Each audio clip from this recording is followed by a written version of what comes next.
بسم اللہ الرحمن الرحیم كالذين من قبلكم كانوا أشد منكم قوة وأكثر أموالا وأولادا فاستمتعوا بخلاقهم فاستمتعتم بخلاقكم كما استمتع الذين من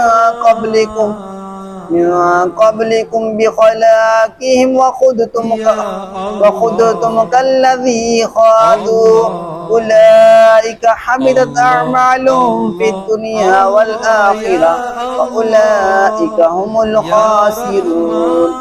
ترجمہ کنز العرفان۔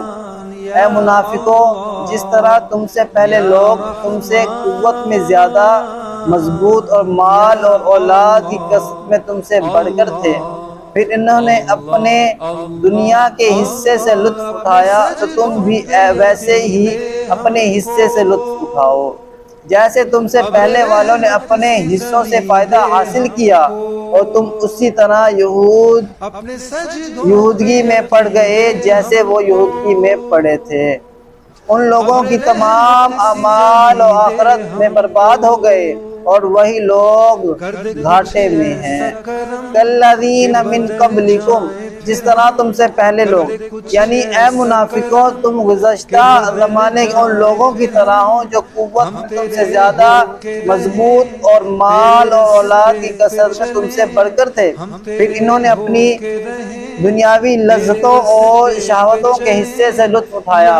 اے منافقوں تم بھی ویسے ہی اپنے حصے سے لطف اٹھا لو، اور جو موج مستی کرنی ہے کر لو۔ یہ سارا کلام انہیں ڈانٹ ڈپٹ اور دھمکی کے طور پر ہے۔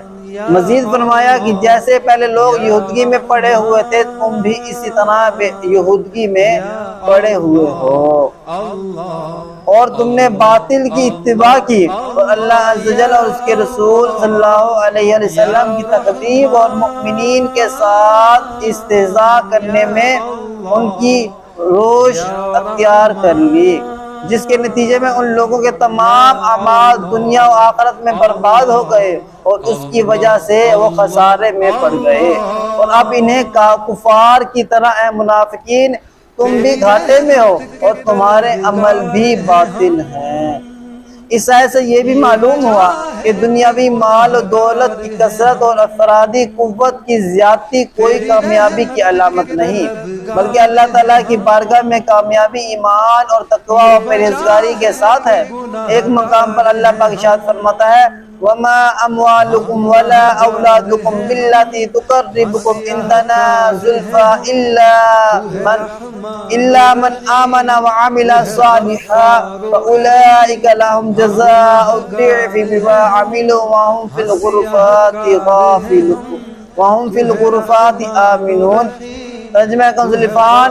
اور تمہارے مال اور تمہاری اولاد اس قابل نہیں کہ تمہیں ہمارے قریب کر دیں، مگر وہ جو ایمان لایا اور اس نے نیک عمل کیا وہ ہمارے قریب ہے۔ ان لوگوں کے لیے ان کے اعمال کے بدلے میں کئی گنا اجر ہے، اور وہ جنت کے بالا خانوں میں امن اور چین سے ہوں گے۔